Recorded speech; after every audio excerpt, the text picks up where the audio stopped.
Welcome to today's video, where we'll take an in-depth look at the extraordinary life and career of beloved entertainer Irene Ryan. Irene Ryan's career spanned multiple entertainment mediums, making her an enduring figure in American entertainment. Her portrayal of Granny in the Beverly Hillbillies remains her most iconic role, while her work in Broadway's Pippin showcased her versatility even in her later years. Despite personal challenges and declining health, she left behind a legacy of resilience, passion, and timeless performances that continue to captivate audiences. Irene Ryan, born Jessie Irene Noblet, began on October 17, 1902, in El Paso, Texas. As the youngest daughter of Catherine J. Katie McSherry and James Merritt Noblet, Irene's roots were a blend of diverse cultural influences. Her father, an Army sergeant from North Carolina, brought the discipline and resilience of military life to the family, while her mother, an Irish immigrant, imbued their home with a strong sense of heritage and tradition. Irene had one sibling, Anna, who was 17 years her senior. The significant age gap meant Irene was often the focus of attention as the baby of the family. Her early years were shaped by her family's modest means and frequent relocations, a reality of her father's career in the military. Growing up in a post-Victorian era, Irene's childhood was a time of both strict societal expectations and emerging modern influences, which may have inspired her eventual career in entertainment. El Paso, a burgeoning city at the time, provided a unique backdrop to Irene's formative years. Known as the Ellis Island of the Southwest, El Paso was a cultural crossroads, with a vibrant mix of Mexican and American influences that likely broadened young Irene's worldview. Despite financial challenges, Irene's family emphasized creativity and perseverance, qualities that would define her later life. From a young age, Irene Ryan showed a natural talent for performing and storytelling. She loved entertaining her family and friends, often leaving them laughing and amazed. Growing up in El Paso, Texas, with its rich mix of cultures and moving around with her family due to her father's military career, Irene was exposed to many different styles of music and art. These experiences sparked her passion for the stage and performing. Irene's first big break came at just 11 years old when she entered an amateur singing contest at the Valencia Theater in San Francisco. She performed the song Pretty Baby and won $3, a small prize but a huge milestone for the young performer. This win gave her the confidence and drive to pursue her dream of becoming an entertainer. After this victory, Irene started performing in small shows and local events, gradually building her skills. During this time, vaudeville was incredibly popular in America, and it gave rising stars like Irene a chance to shine. She participated in various acts, learning to sing, dance, and even add comedy to her performances. Her natural humor made her a hit with audiences, and she quickly became known for her ability to make people laugh. Irene also took time to improve her acting skills, joining amateur theater groups, where she honed her craft. These early performances helped her develop her stage presence and confidence, preparing her for bigger opportunities. By the time she was in her early 20s, Irene was already making a name for herself. Her journey, which started with that small contest at the Valencia Theater, would eventually lead her to success in vaudeville, radio, film, and television. This early start was just the beginning of an incredible career that would make Irene Ryan a beloved name in entertainment history. Irene Ryan's first marriage came in 1922 when she wed writer and comedian Tim Ryan. At the time, Irene was quickly gaining recognition for her talents, and Tim's comedic style blended perfectly with her rising star power. Together, they created a lively vaudeville act known for the Dumb Dora routine, an engaging brand of humor that often involved one partner acting charmingly clueless while the other delivered witty comebacks. Performing under the stage name Tim and Irene, the couple became a popular duo on the vaudeville circuit. Their chemistry and comedic timing eventually earned them opportunities in film, leading to roles in 11 short comedies produced by Educational Pictures between 1935 and 1937. During the mid-1930s, they also gained extra visibility by substituting for Jack Benny on the Jell-O Summer Show, boosting their public profile. Despite their professional accomplishments, Irene and Tim's relationship faced increasing personal challenges. After nearly 2 decades together, they divorced in 1942. Irene, who did not have children with Tim, decided to keep the surname Ryan, which had already become widely recognized in show business. Meanwhile, Tim continued working in Hollywood, acting, writing, and appearing in various films, until his death in 1956. 4 years after parting ways with Tim Ryan, Irene entered her second marriage in 1946 to Harold E. Knox, a film production professional working in Hollywood. This period was markedly quieter on the personal front for Irene compared to the dynamic public persona she shared with Tim. Harold worked largely behind the scenes, while Irene continued to build her career with appearances in radio, films, and later television. Even though both were involved in the entertainment industry, the couple kept a relatively low profile as a pair. While Irene's reputation grew thanks to her comedic roles and increasing on-screen presence, Harold contributed to Hollywood through production work, away from the limelight. Despite this more subdued phase in Irene's personal life, the demands of her career and other factors led to the couple's divorce in 1961, again without children. Irene never remarried after her split from Harold. Throughout her later successes, including her iconic role as Daisy Granny Moses on the Beverly Hillbillies, she remained known professionally and publicly as Irene Ryan, a name that audiences would associate with comedic brilliance and a flair for entertaining across radio, film, television, and the Broadway stage. Despite experiencing numerous ups and downs in her marital life, Irene Ryan never wavered in her pursuit of artistic passion, continuously captivating audiences across various fields of entertainment. Below are some of the most memorable milestones in her illustrious career. Irene Ryan and Tim Ryan success in live performances soon led to a foray into film. Between 1935 and 1937, they starred in 11 short comedies for Educational Pictures, a studio that specialized in producing light-hearted and humorous films. These shorts, though modest in scope, showcased Irene's versatility as an actress and comedian, laying the foundation for her later work in both film and television.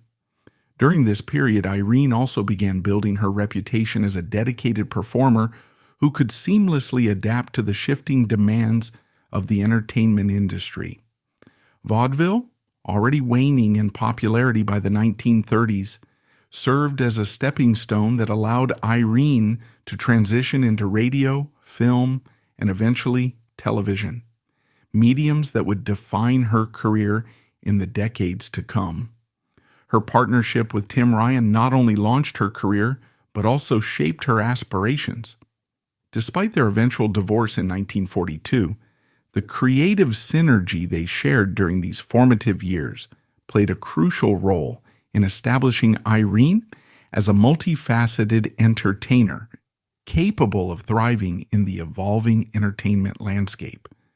In 1936, Irene Ryan and Tim Ryan stepped into the spotlight as substitutes for Jack Benny on the Jell-O Summer Show on NBC's Red Network.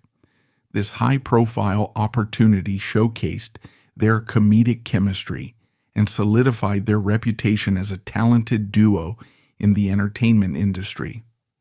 As Irene transitioned into the 1940s, she began carving out a distinct niche for herself in Hollywood. A significant moment came when she joined Bob Hope's touring troupe, performing for troops during World War II.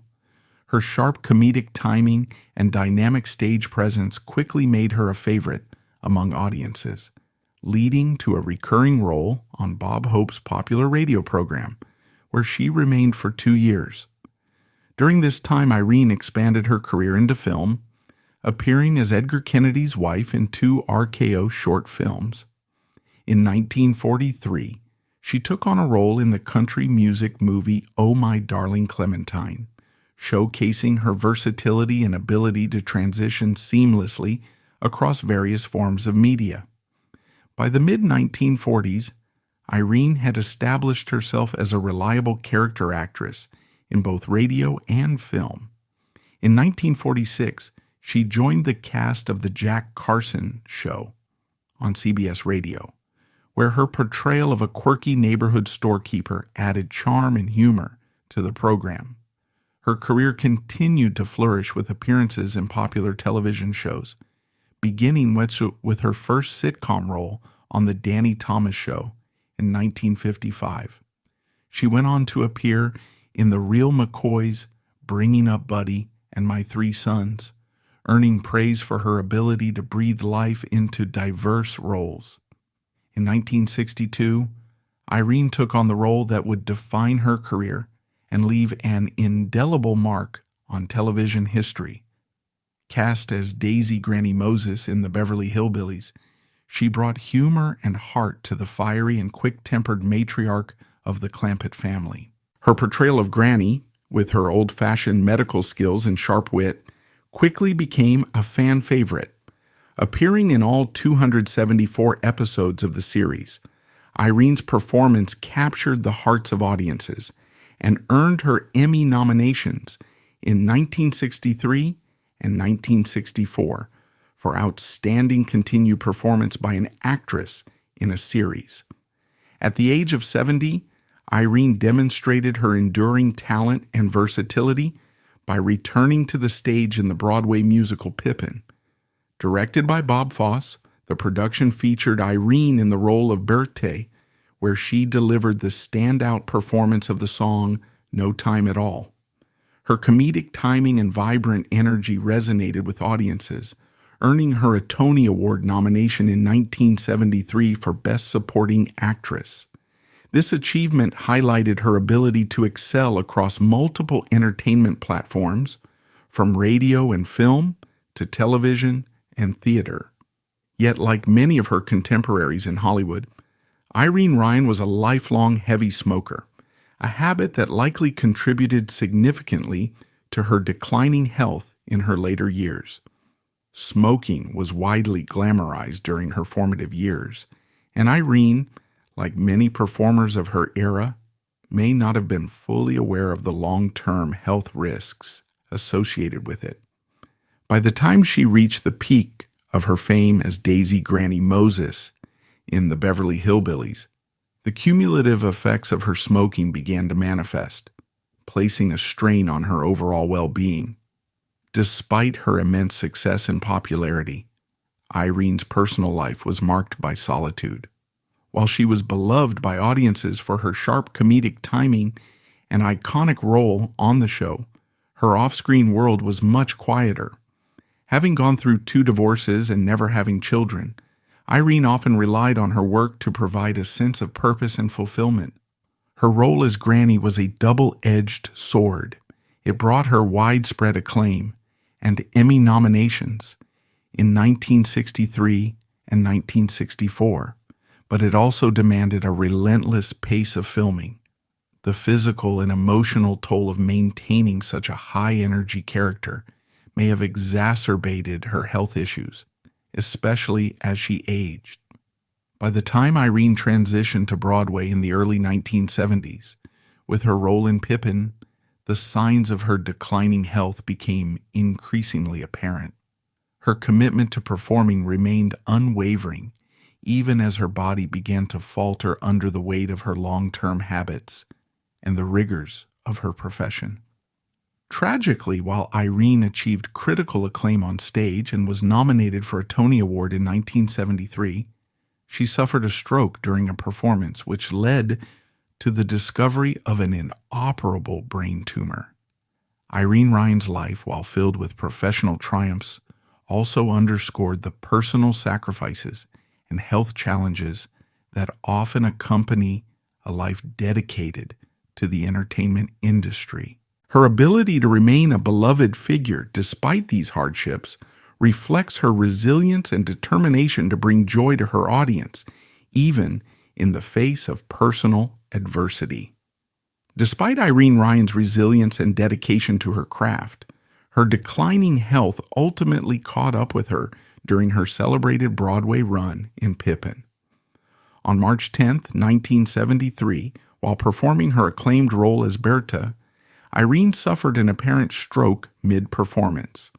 Known for her professionalism, she had continued to give her all on stage, masking the toll that years of heavy smoking and the physical demands of her career had taken on her body. Following her doctor's advice, Irene left the production and returned to California to seek medical care. She was admitted to St. John's Hospital in Santa Monica, where further tests revealed she was suffering from an inoperable glioblastoma, an aggressive form of brain cancer. The diagnosis was devastating, marking the end of a career defined by passion and unyielding dedication to entertaining others. On April 26, 1973, Irene Ryan passed away at the age of 70. Her death marked the loss of one of Hollywood's beloved comedic icons, whose work spanned vaudeville, radio, film, television, and Broadway. She was laid to rest in a mausoleum crypt at Woodlawn Memorial Cemetery in Santa Monica, California, where fans and admirers continue to visit her final resting place to pay tribute to her enduring legacy. Irene's death was a somber reminder of the personal sacrifices she made throughout her career and the health challenges she endured while continuing to bring joy to millions. Her contributions to the entertainment industry remain timeless, and her performances, particularly as Daisy Granny Moses in the Beverly Hillbillies, continue to resonate with audiences decades after her passing. Her legacy is not only a testament to her talent, but also a reflection of her unwavering spirit in the face of adversity. That brings us to the end of our exploration into the life, loves, and lasting impact of Irene Ryan. From winning $3 in an amateur singing contest at just 11 years old to earning Emmy nominations and a Tony nod for her unforgettable performances, she demonstrated the power of perseverance and undeniable talent. Though her final chapter was marked by health challenges and personal loss, her dedication to entertaining never wavered, and her memory lives on through the laughter she brought to countless fans. If you've enjoyed this glimpse into Irene Ryan's remarkable story, be sure to like, share, and subscribe for more deep dives into the lives of entertainment legends. Thank you for watching, and we'll see you in the next video.